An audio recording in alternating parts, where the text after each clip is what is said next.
Bonjour, bonjour et bonsoir à tous mes voisins et voisines du monde mondial. J'espère que vous allez bien. Aujourd'hui, nous allons parler de l'abandon du domicile conjugal. Alors, vous avez compris que pour abandonner un domicile conjugal, il faut être marié, légalement marié. Je ne parle pas ici du mariage à la coutume, qui, vous savez, n'est pas encore reconnu par le législateur gabonais ou la loi gabonaise. Je parle plutôt du mariage légal, autrement dit le mariage civil. Ça veut dire que si tu es dans une relation irrégulière, si tu vis en concubinage depuis 5 ans, 10 ans, 20 ans, 30 ans, 40 ans, si tu es fiancé, l'abandon du domicile conjugal pour le moment ne te concerne pas. Peut-être dans une certaine mesure, mais pas vraiment. Vous allez comprendre pourquoi. Parce que derrière, il y a des conséquences civiles et pénales. Parce que, comme vous le savez, l'abandon du domicile conjugal est une infraction prévue et punie par le code pénal. Nous y reviendrons un peu plus tard dans cette vidéo. Alors, à quel moment naît ce qu'on va appeler le domicile conjugal? Lorsque deux personnes décident de se marier, ça veut dire qu'elles décident quelque part de vivre ensemble, même si à quelques exceptions près, le code civil permet aux époux d'avoir des domiciles différents, notamment l'article 214 du code civil sur lequel nous allons revenir. Donc les époux s'obligent après le mariage à une communauté de vie. C'est la substance de l'article 252 du Code civil de la République gabonaise, issue de la dernière modification, donc celle de septembre 2021. De la communauté de vie découlent deux conséquences. D'abord, la communauté de toit, ça veut dire on vit dans la même maison. Ensuite, il y a la communauté de lit, ça veut dire monsieur et madame, tonton et tanti dorment sur le même lit. C'est ça la communauté de vie. Alors, pourquoi ce n'est pas bien pour un conjoint de partir du domicile conjugal? D'abord parce que l'abandon du domicile conjugal, on va dire c'est une faute civile. Civile parce que elle peut être, on va dire quoi, à l'origine, ou elle peut être un motif pour lequel le conjoint va demander le divorce. Vous n'allez pas vivre avec votre conjoint, vous décidez un matin d'aller à Chibanga, Mayumba, je sais pas moi, à Bitam, Oyem, à Makongogno, à Franceville, à Munana, à Mouila, à Mekambo. Donc, vous laissez votre foyer, vous partez comme ça. Non. Quand vous partez de cette manière, c'est un abandon de foyer. Alors, quels sont, quels sont les motifs qui peuvent faire, avant même de partir comment dirais-je, sur les motifs. Revenons d'abord au fait que aujourd'hui, beaucoup de raisons peuvent justifier l'abandon de foyer. C'est légal, bien sûr. Mais le constat est celui-ci. Beaucoup de conjoints, notamment les femmes, décident par tout hasard de quitter leur foyer. Prenons l'exemple d'une femme qui, vous savez, nous les femmes, nous sommes, sans avoir été à la police ou je ne sais pas moi, à l'armée ou tout ce que vous voulez, nous sommes des détectives privés par excellence. Elle est là, elle soupçonne, bon, elle a déjà un peu des petits soupçons sur le fait que son mari soit infidèle, mais c'est les preuves qui manquent. Et puis un bon jour par hasard, il commet la plus grande erreur de sa vie. Il laisse son téléphone au salon pendant que sa femme est en train de regarder la télévision. Et là, il y a des messages qui ne font qu'arriver, elle va voir. Et la personne décide finalement d'appeler et là, elle décroche. Quand elle décroche, c'est une femme au bout du fil. Oui, allô chérie, mais je t'attends, tu n'es pas encore là, tu ne viendras pas. Hier, tu m'as promis venir, tu n'es pas venu et tout et tout. Donc, elle voit ça, elle ne dit rien au mari. Elle laisse. Mais elle va tout faire pour accéder au téléphone de son mari, donc lit les messages. Et puis un bon jour, elle tombe sur la messagerie. Donc les messages, on va dire soit des messages standards ou les messages WhatsApp. Donc elle voit toute la conversation. Donc elle a la preuve que le tonton a une chisa. Donc elle en parle à son mari sur le coup de la colère. D'ailleurs, je prends mes choses, je sors. Alors ce qui se passe, c'est que cette femme-là, cette voisine, elle a une preuve que son mari est infidèle. L'adultère, c'est il te trompe, il couche avec une autre femme. Elle a la preuve que son mari est infidèle. A-t-elle la preuve que son mari a commis l'adultère? Peut-être pas, mais pour le moment, elle a la preuve que son mari est infidèle. Donc, ils vont se disputer et tout et tout. Elle décide de prendre ces choses. D'ailleurs, je m'en vais chez ma tante à Chibanga. Donc, elle soulève les choses, elle part. Elle quitte la maison. Elle quitte une semaine, 2 semaines, 3 semaines, 1 mois, 2 mois, 3 mois. Elle est toujours là-bas. Chère voisine, abandonne le domicile conjugal. Vous venez d'abandonner votre domicile conjugal. Alors, revenons maintenant sur pourquoi c'est pas moi qui dis, pourquoi on vous conseille de ne pas abandonner le domicile conjugal si vous n'avez pas une raison valable. Nous allons commencer par le code pénal.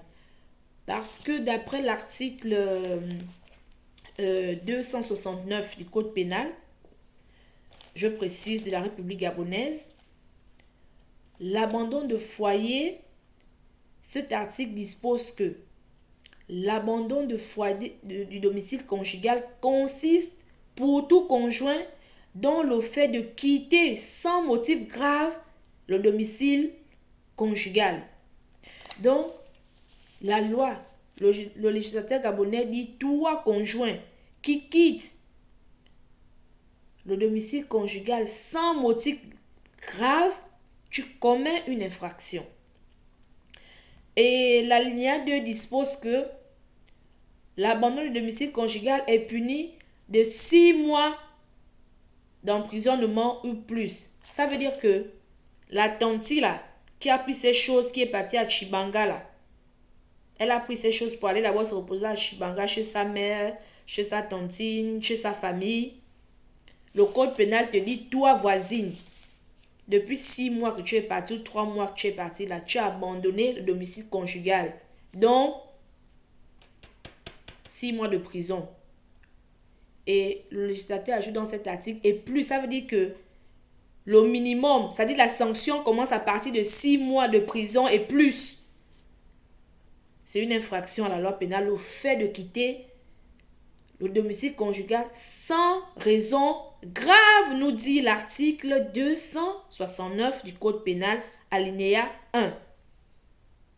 C'est une infraction qui est punie de 6 mois d'emprisonnement ou plus. Très bien. Alors, revenons maintenant au code civil. Pourquoi ce n'est pas bien de quitter le domicile conjugal?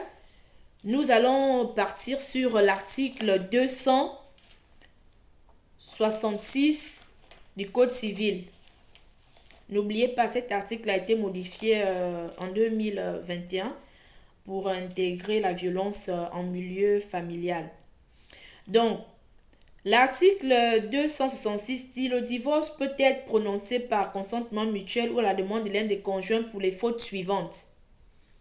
Là, nous ne sommes pas dans le divorce, mais je vais essayer de vous donner les causes qui peuvent faire que vous puissiez abandonner votre domicile conjugal tout en respectant la loi et la procédure.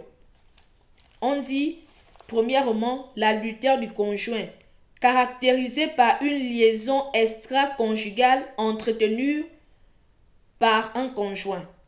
La condamnation ferme de l'autre époux à une peine privative de liberté égale ou supérieure à 1 an pour crime ou délit volontaire de droit commun. Tout excès, sévice, injure grave rendant la vie conjugale intolérable, l'alcoolisme invétéré ou l'usage de stupéfiants. La rupture de l'engagement pris sur le choix du mariage monogamique, la violence dans le milieu familial et toute autre violence grave par l'autre conjoint des devoirs résultant du mariage. Alors nous allons nous arrêter ici. Toute autre violation grave par l'autre conjoint des devoirs résultant du mariage. Donc, lorsque vous quittez votre domicile conjugal comme ça, en réalité, vous portez atteinte à un devoir conjugal ici. Vous connaissez le devoir conjugal des époux? Faire les choses ensemble.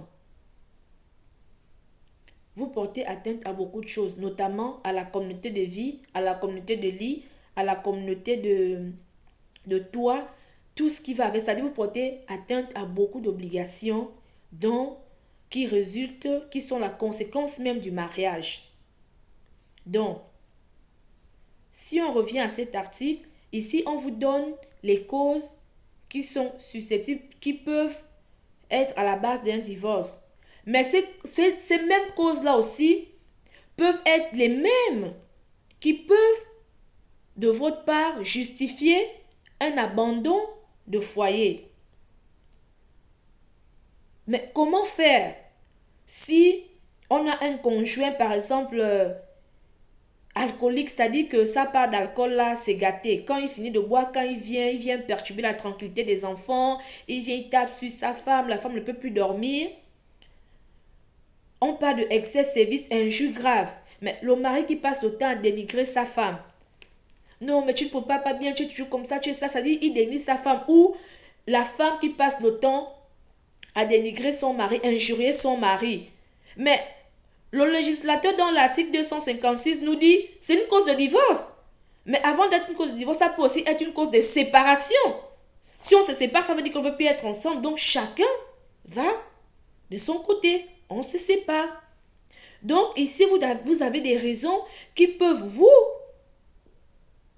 justifier le fait que vous ne vous sentez plus à l'aise ou capable de rester dans un foyer. Alors comment faire? Lorsque on ne se sent plus capable de rester dans un foyer, c'est-à-dire on ne supporte plus, ah non, non, non, moi, je ne supporte plus la bouille, le visage de celui-là ou de celle-là. Non, non, non, si je continue à rester avec elle, je sens que les choses vont mal se passer. Non, je ne peux plus. Non, non, on doit se séparer. Sinon, comme disent souvent les autres, en griffe, il y aura, je ne sais pas moi, une bagarre, des choses, c'est-à-dire on ne peut plus se sentir. C'est-à-dire deux personnes qui se sont aimées devant Dieu et devant les hommes. Pour ceux qui se marient souvent à l'église, qui font les discours après le mariage, qui se marient à l'église et tout ça là, qui font des... Voilà. Donc, c'est-à-dire, les conjoints ne veulent plus se sentir. On est arrivé au niveau où, vraiment, on préfère rester, c'est-à-dire, par exemple, il y a des hommes, lui, il préfère rentrer maintenant chez lui à 22h, au moment où il trouve la femme et les enfants endormis, il vient seulement, lui-même, il se lave, il dort. Il sort très tôt, c'est-à-dire on ne veut plus se sentir. Même la femme ne veut plus sentir son mari. Quand vous êtes dans cette condition, le code civil prévoit une procédure qu'on appelle la séparation de corps. Alors, nous allons aller dans cet article-là. Le code civil, disais-je, prévoit la procédure qu'on appelle la séparation de corps. Alors, vous allez peut-être me poser la question de savoir quels sont les motifs ou les raisons de la séparation de corps ou les motifs qui peuvent justifier la séparation de corps. Excusez-moi, je suis en train de fouiller les papiers parce que vous, comme vous ne lisez pas, je suis obligée de lire à votre place, vous expliquer. Vous savez que le droit, on n'invente pas. En matière de droit, dit pas, il paraît, il faut lire le code. Donc là, ici, j'ai le code civil de la République gabonaise, première partie. Voilà, donc. Dans ce code civil, ah non, là, il faut que je sois sérieuse. Dans ce code civil, attendez, je cherche la partie sur la séparation de corps. Voilà, donc là, nous atterrissons sur l'article 297 du code civil.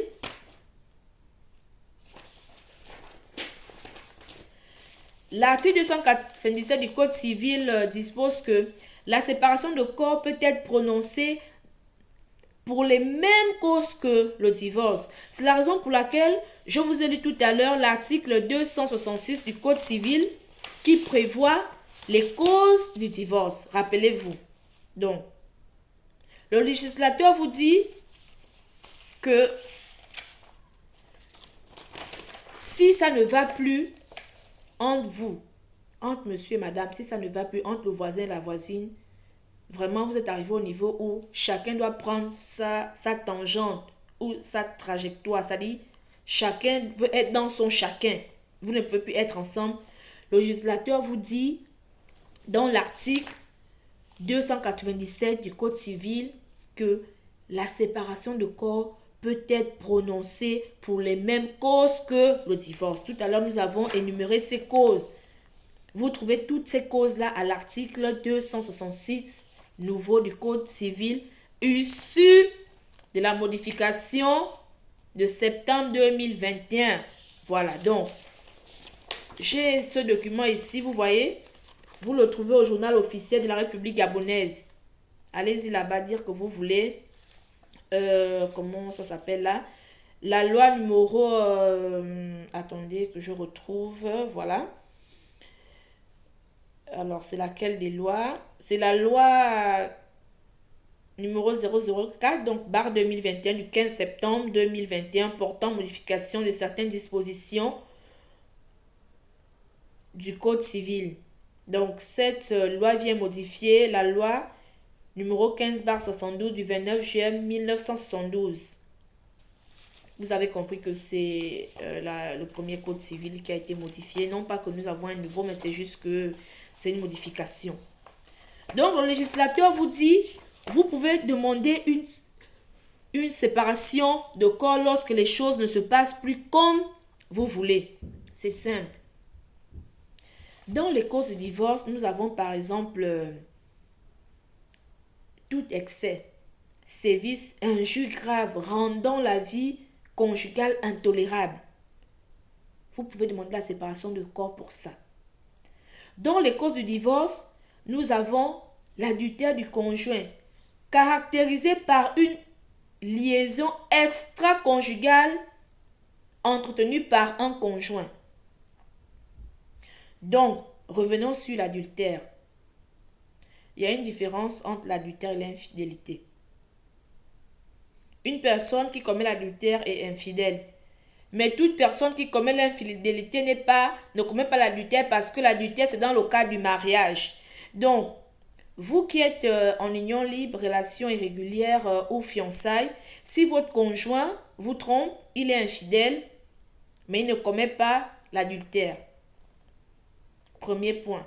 Donc, si vous voulez demander la séparation de corps parce que vous estimez que votre conjoint a commis l'adultère, la suite de l'article vous dit cela est caractérisé par une liaison extra-conjugale.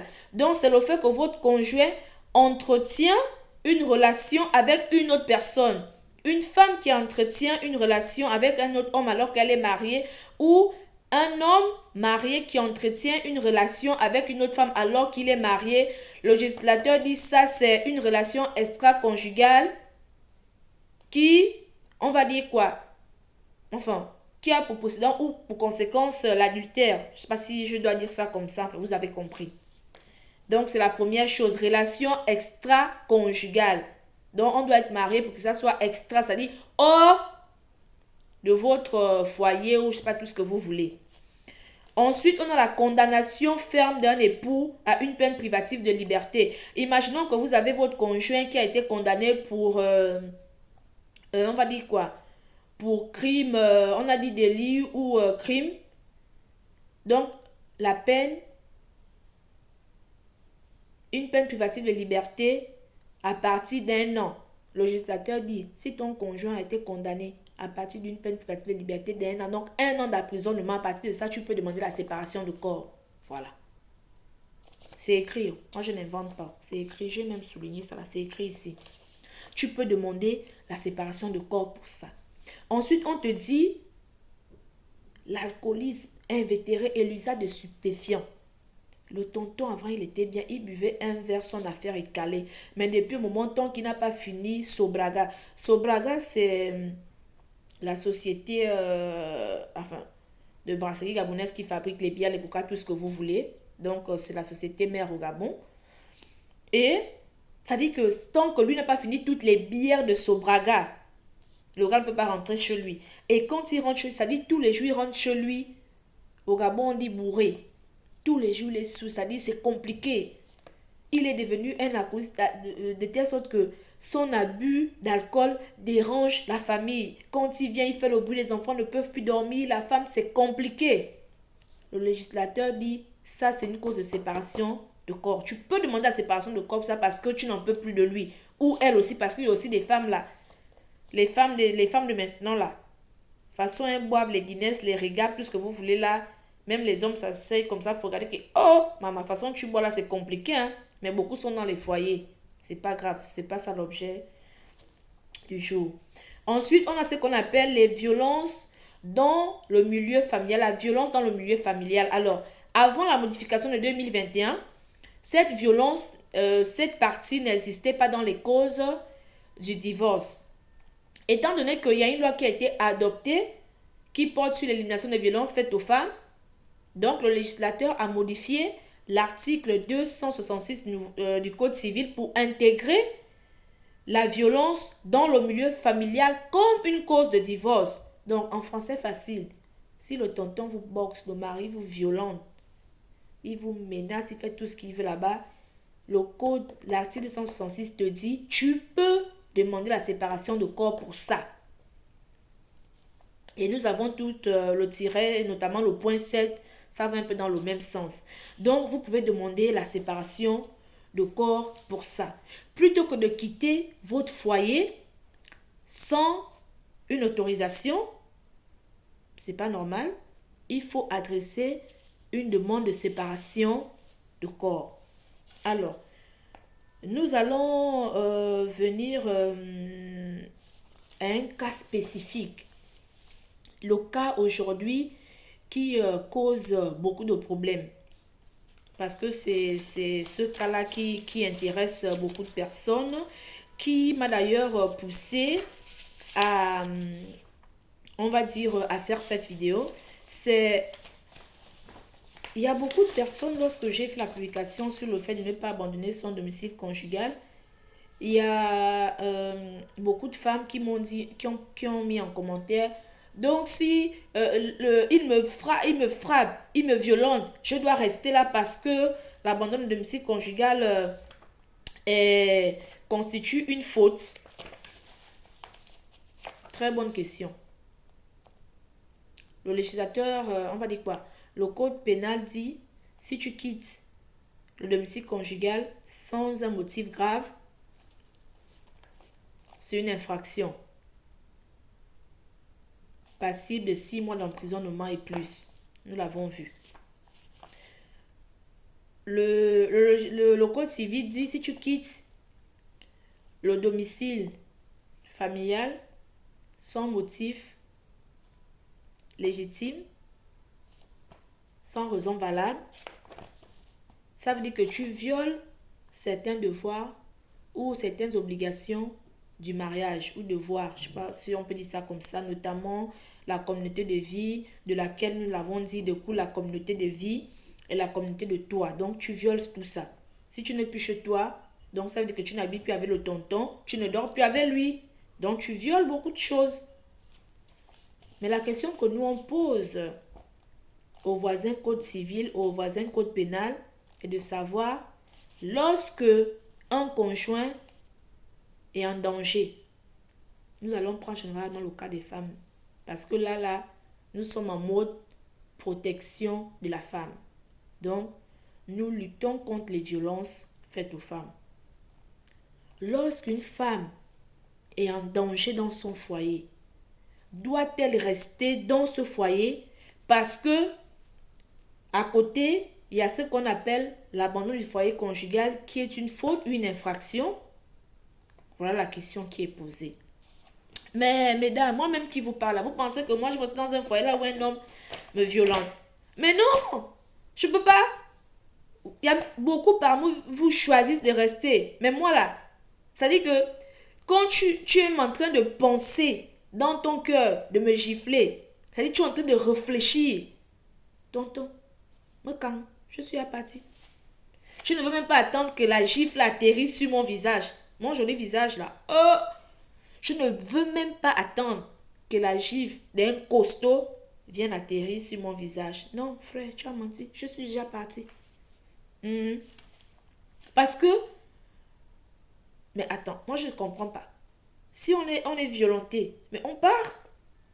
Aucun article ne dit que si ton mari te boxe comme un sac de foufou, ou comme, comment il s'appelle, le Camerounais qui tape les gens pour vivre là, Francis Ngannou.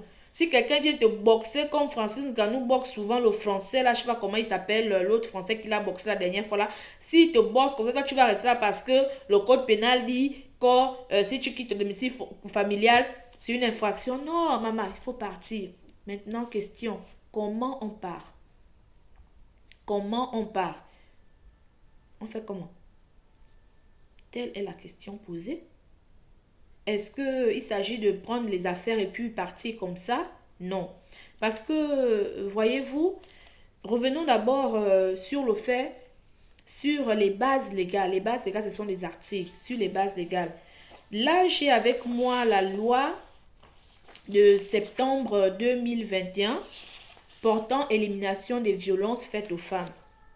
L'article 40 de cette loi dispose, je cite, « Les violences habituelles dans le milieu familial constituent un motif grave justifiant l'abandon du domicile par un conjoint qui en est victime. » La suite ajoute, « sans qu'il soit depuis requis pour les établir que l'auteur des violences ait été condamné. » Explication. Dans la loi portant l'élimination faite aux femmes, le législateur gabonais, dans l'article 40 de cette loi, dit que madame, monsieur, surtout madame, on vous dit, si vous êtes violemment, vous êtes habituellement violenté, c'est-à-dire vous subissez les violences là et vous dites tous les jours. On vous dit si ces violences-là constituent un motif grave justifiant l'abandon par un conjoint qui en est victime. Rappelez-vous, tout à l'heure on a cité le code pénal qui disait que celui qui quitte, le conjoint qui quitte le domicile conjugal sans un motif grave commet l'infraction d'abandon du foyer conjugal, du domicile conjugal. Et ici, l'article 40 de la loi portant élimination faite aux femmes qui a été intégré, parce que cet article a été intégré, attendez que je retrouve l'article du code pénal. Cet article a été intégré à l'article 271, alinéa 2 du code pénal, qui reprend les mêmes termes en disant « Les violences habituelles dans le milieu familial constituent un motif grave justifiant l'abandon du domicile conjugal par un conjoint qui en est victime. » Ça veut dire qu'à l'époque, on avait juste le fait qu'on disait l'abandon du domicile conjugal est une infraction au moment où il n'y a pas un motif grave. Ça, c'était avant septembre 2021. Après septembre 2021, le législateur est revenu pour ajouter un alinéa à l'article 272 où il dit « Tu peux quitter le motif grave que le législateur nous demande dans l'article précédent pour quitter le foyer conjugal, on vous dit ce motif grave-là, ce sont les violences habituelles. Est-ce que vous comprenez? L'article 271 alinéa 2 du Code pénal dit « Les violences habituelles dans le milieu familial constituent un motif grave justifiant l'abandon du domicile conjugal par un conjoint qui en est victime. » Donc, le motif grave que le voisin code pénal vous demande de quitter le foyer conjugal, mais ce motif-là, on vous dit, ce sont des violences habituelles. Donc, une femme qui est constamment violentée, battue, maltraitée par son homme, par son mari, mais le législateur dit c'est ça le motif grave en question qui te justifie toi de partir du foyer parce que tu es en danger. Oui, c'est un motif grave. Du moment où un homme commence à te boxer, te bastonner, faire tout ce que vous voulez, et il n'y a même pas que les violences physiques, rappelez-vous, dans la loi sur les violences faites aux femmes, nous avons d'autres violences. À part les violences physiques, nous avions les violences psychologiques. Oui, ça là. Si c'est écrit dans la loi, ça veut dire que c'est aussi un motif qui peut justifier un abandon du foyer conjugal. Nous avons les violences sexuelles que nous retrouvons dans le viol. Les violences sexuelles. Madame ne veut pas, tu forces. On a dit les rapports sexuels, c'est par consentement. Donc, la femme doit consentir à un rapport sexuel. Si elle dit non, il ne faut pas forcer. Si elle dit non, tu forces, on est dans le viol. Du moment où tu pénètres ta femme sans son consentement, voisin, c'est le viol. Donc, c'est une violence. Ensuite, nous avons les violences en milieu familial. Le législateur définit la violence en milieu familial comme tout acte de violence physique, sexuelle, psychologique, patrimoniale, économique qui survient au sein de la famille ou du foyer. Donc, chère madame, du moment où vous subissez une violence physique, il te boxe, sexuelle, tu ne veux pas faire les choses interdites, enfin, tu ne veux pas goûter aux fruits interdits, il t'oblige, donc, il te force à avoir des rapports avec lui, il te pénètre sans ton consentement, c'est le viol, c'est écrit. Violence patrimoniale, on t'empêche enfin je sais pas, violence patrimoniale peut-être d'avoir certains biens, tu peux pas acheter la voiture, tu te caches des choses, il cache ton ça, il fait des trucs, en tout cas je crois que c'est dans ce sens-là, nous y reviendrons, je crois que c'est défini devant, ça rentre dedans. Donc, violence économique. Tu vas aller travailler. Ah, faut pas aller travailler, il faut que tu restes à la maison. C'est-à-dire, les femmes dans ce monde-là, le mari ne travaille pas. Mon mari ne veut pas que je travaille, oh. Elle est à la maison. Si je travaille, il va se fâcher. La dernière fois que je suis allée travailler, d'aller voir mon patron, m'a viré. Je dis, vous êtes attendez. Attends, les femmes, moi, je ne vous comprends pas. Donc, tu trouves un travail. Tu commences à travailler. Ton mari dit, je ne veux pas que ma femme travaille. Il va là-bas, dit au patron de tes vies, le patron te vit, voisine. C'est une violence économique. J'ai même envie de dire, attendez, j'avais même vu quelque part là. Voilà. Revenons un peu sur la définition de violence économique à l'égard des femmes. Le législateur dit, c'est tout acte de domination ou de contrôle consistant à priver la femme des moyens, notamment financiers, ou de l'empêcher de satisfaire ses besoins ou surveiller ses activités économiques dans le but de l'éviter qu'elle atteigne son autonomie financière. Donc, tu peux avoir un homme qui ne te boxe pas, un homme qui ne t'insulte pas, un homme qui ne te fait pas subir des violences sexuelles ou psychologiques, mais un homme qui te fait subir une violence économique parce qu'il t'empêche de travailler. Non, tu ne peux pas travailler. Dès que tu commences un boulot, il va là-bas, il gâte, on te renvoie. Dès que tu commences un petit boulot, il va là-bas, il gâte, on te renvoie. Mais c'est une violence économique. Parce qu'il t'empêche financièrement d'être indépendant. Mais si il est comme ça, mais c'est un motif grave, tu demandes le divorce, enfin, pas le divorce, mais la séparation de corps, tu pars. Ça ne va pas. Mais c'est une violence pour laquelle tu peux décider de partir parce que tant que tu es avec lui, il t'empêche de travailler. Donc, il t'empêche d'être financièrement autonome. Mais il te violente économiquement parlant. Mais Tanti, tu fais quoi là-bas? Faut partir. C'est écrit. c'est une violence. Tu pars. C'est prévu dans l'article 2 de la loi portant l'élimination des violences faites aux femmes. Donc, c'est un motif qui te permet de quitter le foyer. Alors, lorsque vous subissez toutes ces violences-là, dont le législateur nous dit à l'article 40 de la loi portant l'élimination des violences faites aux femmes que c'est un motif qui peut justifier l'abandon de foyer. Et à l'article 271, dénoncer.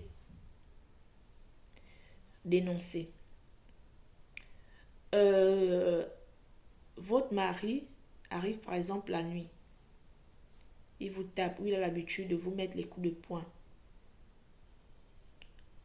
Au milieu de la nuit, si ça arrive que le type là-bas, c'est pas ce qui s'est passé quand vous boxez là. Vous n'allez pas rester là parce que le code pénal a dit ceci. Vous allez partir parce que vous voulez sauver votre vie en danger. Votre vie, elle est en danger à l'instant T. C'est-à-dire votre vie, vous n'avez pas le choix que de quitter cette maison.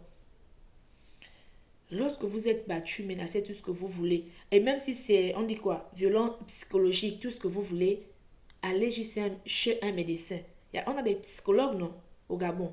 Même pour ceux qui me suivent au Cameroun, Guinée équatoriale, Congo, Brazzaville et Kinshasa, Côte d'Ivoire, Mali, Niger, on a des psychologues, on a tout. Allez-y, dénoncez. Dites que, allez-y voir le médecin. Moi, ça ne va plus parce que je subis, mon mari me parle mal, il me fait comme ça, donc moralement, franchement, je suis instable, il fait un constat. Il écrit. Avec ça, vous pouvez demander la séparation de corps.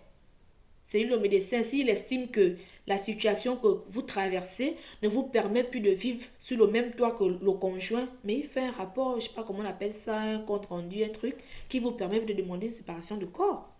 Si ce sont des coups et blessures, les violences physiques, voilà, on va dire violences physiques, mais vous allez d'abord dans un centre hospitalier où vous faites un certificat médical.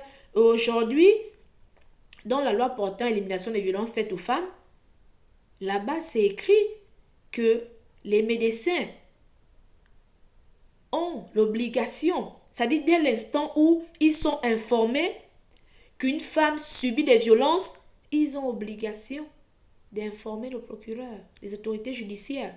Pour dire que hier, on a reçu la voisine Badinga ou la voisine Obam.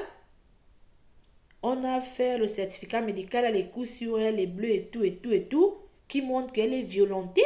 D'ailleurs, ce n'est pas la première fois. Il a obligation d'informer le procureur qui, lui, va diligenter la procédure. Donc, ça dit que même si vous ne partez même pas là-bas demander la séparation de corps, rien que ça déjà, ça vous protège, ça montre que vous êtes en danger. Ça montre que vous ne pouvez plus retenir dans la maison de cet homme-là, de la personne qui vous violente. Vous ne pouvez plus partir là-bas. Vous êtes en danger.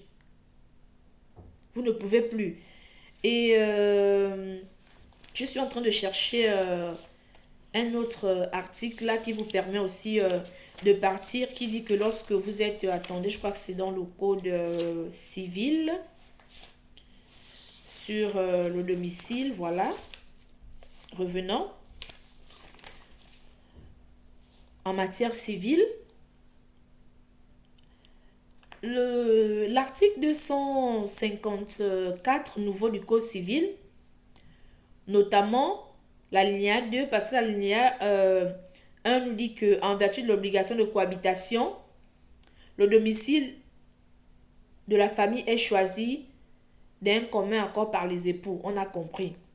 Mais l'alinéa 2 nous dit: lorsque la cohabitation au domicile familial présente pour la famille ou l'un des époux un danger d'ordre physique, psychologique, moral ou en cas de violence dans le milieu familial, tout époux qui n'est pas à l'origine du danger ou auteur des violences peut être autorisé par le tribunal à avoir avec les enfants un autre domicile.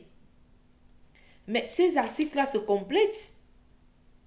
En réalité, l'article que nous avons lu sur les violences, comment dirais-je, l'article que nous avons lu dans la loi portant l'élimination des violences faites aux femmes, qui vous permet, vous, de quitter votre foyer en matière, ça c'est prévu par, on va dire, le code pénal, parce que cet article a été repris à l'article 271, alinéa 2. Mais le législateur est revenu ici prévoir cet article, notamment dans le... Attendez, je reviens parce que fouiller les articles là, c'est un peu trop compliqué là. J'ai dû imprimer. Je l'avais reçu par mail. Donc, le législateur dit que vous pouvez changer, vous pouvez avoir un domicile séparé avec votre conjoint lorsque vous êtes en danger. Vous pouvez, lorsque vous êtes en danger, avoir un domicile séparé avec votre conjoint lorsque vous et les enfants, ou les enfants, c'est-à-dire en tout cas lorsque un des conjoints est en danger, lui et les enfants. Donc, il peut demander à avoir un domicile séparé, nous dit l'article 254 nouveau du Code civil issu de la dernière modification. Et on termine en disant que, comment dire, cette cohabitation séparée doit être autorisée par, on va dire quoi, par le tribunal. Bon, parlons simple, par le tribunal. Avant même d'arriver à l'article 254, il y a l'article 214 du Code civil, alinéa 2, qui dit ceci: chacun des époux peut avoir un domicile qui lui est propre dans les conditions prévues par la loi ou avec l'autorisation du président du tribunal s'il y a juste motif. Donc, même si le Code civil, on va dire les codes civils et pénals font de l'abandon de foyer une faute, une infraction, le législateur n'a pas manqué de prévoir les raisons ou les causes pour lesquelles vous pouvez être autorisé par le juge, on va dire, notamment dit le juge, mais la nouvelle loi parle du juge civil ou pénal. Donc vous pouvez être autorisé par le juge à quitter votre foyer sans que cela constitue une faute qui vous sera préjudiciable. Par exemple, au moment du divorce. Je ne sais pas si je me fais comprendre. Donc, nous allons maintenant repartir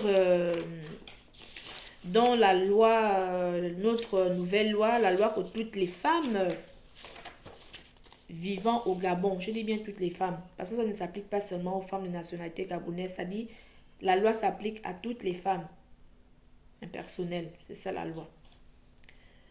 La loi numéro 006/2021 du 6 septembre 2021 portant élimination des violences faites aux femmes est aujourd'hui la loi que chaque femme vivant au Gabon devrait avoir. Vous trouvez ça au journal officiel. Chaque femme doit avoir ça. Chaque femme est censée avoir cette loi. Parce que la loi là vous protège sur tous les plans physiques, financiers, patrimonial, économique, tout. Cette loi-là vous protège. Mais moi, je ne sais pas ce que vous lisez. Je ne sais pas ce que vous lisez, ce que vous avez dans vos maisons. Ça là, au journal officiel, si vous partez pour prendre ce texte-là, ça coûte 2000 francs CFA. Chaque femme est censée avoir cette loi. Donc, nous allons partir à l'article 19. On va parler des mesures de protection. Du moment où vous vous sentez en danger et que vous voulez quitter votre domicile conjugal. Parce que si vous restez là, vous allez sûrement finir dans un cercueil. Donc, pour que les choses n'arrivent pas là et surtout pour que les enfants ne restent pas orphelins de mère, la loi portant élimination des violences faites aux femmes prévoit des mesures de protection. Nous allons commencer par l'article 19. L'article 19 dit: en cas de violence à l'égard des femmes ou de violence dans le milieu familial, y compris lorsqu'il n'y a pas cohabitation entre la victime et l'auteur, et que ces violences mettent en danger la personne qui en est victime, ou un ou plusieurs membres de la famille, le juge civil ou pénal peut délivrer en urgence une ordonnance de protection. Alors, on dit en cas de violence à l'égard des femmes. Les femmes qui sont venues me laisser en commentaire: donc si je suis maltraitée ou si je suis violentée, si je suis violentée, donc je dois rester là. Ce n'est pas ce qu'on vous a dit. Le législateur dit ici là que en cas de violence là, la loi vous protège. Des mesures, une ordonnance de protection, des mesures de protection peuvent être prises par le juge civil ou par le juge pénal. On dit même en urgence. Mais comment voulez-vous que le juge civil ou le juge pénal soit informé que vous êtes en danger si vous ne dénoncez pas? Non, soyons un peu sérieuses un petit moment là. Vous êtes violenté, vous subissez des violences, vous ne dénoncez pas. Est-ce que le juge, il est Dieu? Mais allez-y dénoncer. Dénoncer, c'est aller dans un commissariat, déposer, faire une... Je sais pas. Dénoncer. Dites que vous êtes en danger. De telle sorte que la procédure puisse être diligentée. Même lorsque vous allez voir un médecin pour qu'il vous fasse un constat et il vous demande si les sévices ou les blessures que vous avez est le résultat d'une violence physique dont l'auteur est votre mari ou votre copain. Mais la loi dit qu'il doit informer le procureur. Ce n'est que par cette manière qu'on peut diligenter la procédure d'urgence pour vous protéger. Mais si vous couvrez les sévices que vous subissez, vous les cachez, vous ne voulez pas en parler, mais comment voulez-vous qu'on vous protège? Dites comment voulez-vous que le législateur, ou pas le législateur, les autorités judiciaires vous protègent si vous ne dénoncez pas. Il faut commencer par dénoncer pour qu'on puisse vous protéger. Ça commence par là. Et une fois que vous avez dénoncé, la loi demande au juge de prendre en urgence une mesure de protection. Et dans cette mesure de protection, on va tomber à l'article 221 de la loi portant élimination des violences faites aux femmes qui dit que à l'occasion de la délivrance d'une ordonnance de protection, le juge peut ordonner les mesures suivantes. On va aller au tiret qui nous intéresse: statuer sur la résidence séparée des époux ou des concubins. À ce moment-là, même les concubins rentrent dans la protection. Ça veut dire que si vous vivez avec votre mari, vous êtes en danger et que vous avez dénoncé, on va dire quoi? Que, je sais pas, imaginons que comment il s'appelle? Le médecin qui vous a consulté, qui a établi le certificat médical, qui a fait le constat de tout ce que vous avez sur vous, en parle au procureur, c'est logique, et qui décide de vous protéger. Donc, il va prendre une ordonnance de protection. Dans cette ordonnance-là, il peut statuer sur la résidence séparée. Donc, lui, il peut vous autoriser à quitter votre foyer ou à demander au conjoint.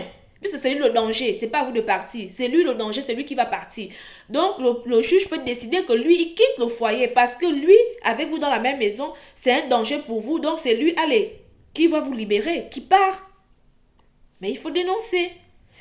Et ce qui est bien avec l'article 21 de la loi portant l'élimination des violences faites aux femmes, c'est que cette loi-là aussi protège même les concubins, parce qu'on a dit que la loi protège toutes les femmes. Donc, célibataires, fiancés, même les femmes non mariées, célibataires, la loi protège tout le monde. Ça veut dire que tu vis en concubinage avec un homme dans sa maison, même si tu n'as pas encore épousé, que c'est là-bas que vous vivez avec les enfants, dans sa maison. Il te maltraite, te bastonne. Si tu n'as pas où aller là, c'est à lui que le juge va dire: monsieur Caput, libère. Toi dans la maison avec cette femme-là n'est pas en sécurité. Allez, libère. Mais commencez par dénoncer. Donc, il y a toutes ces mesures-là aujourd'hui qui protègent les femmes. Il y a tous ces articles-là, ces bases légales qui vous permettent de quitter le domicile conjugal sans pourtant que cela soit une infraction au code pénal et on va dire quoi, une violation du code civil. Mais faites les choses dans les règles. Parce que si vous quittez le domicile conjugal sans une raison valable, votre conjoint, c'est simple. Il prend un huissier qui vient faire un constat et sur la base de ça, il demande le divorce. C'est vous qui êtes perdant lorsque vous êtes marié, bien sûr. Donc, j'ai été très long pour cette vidéo. C'est une première. Moi, je n'ai pas l'habitude de faire des vidéos et tout. C'était vraiment pour expliquer un peu la notion, d'aborder le thème de l'abandon du domicile conjugal. Donc, si vous avez d'autres questions ou il y a des points que vous n'avez pas compris, vous pouvez laisser vos questions en commentaire ou vos observations en commentaire. Je répondrai et je tiendrai compte aussi, non seulement des observations et peut-être aussi des remarques, parce que c'est important. J'en tiendrai compte pour les vidéos à venir. Donc, vous avez constaté que là, je n'ai pas prononcé les noms rocambolesques du quartier parce que c'était sérieux. Prochainement, nous allons essayer de mettre moins de sérieux et de mettre un peu d'humour. Voilà, donc sur on va dire quoi, ces 52 minutes, je vais prendre congé de vous et on se retrouve pour suivre notre émission du Bachelor. Ah, vous avez cru que moi, j'allais passer mon temps ici à vous parler du domicile conjugal sans aller suivre le Bachelor. Oh, pardon. Je retourne suivre mon Bachelor tranquillement. On se retrouve là-bas sur Facebook pour les commentaires du Bachelor. Allez, bisous, bisous à tout le monde. Je vous aime.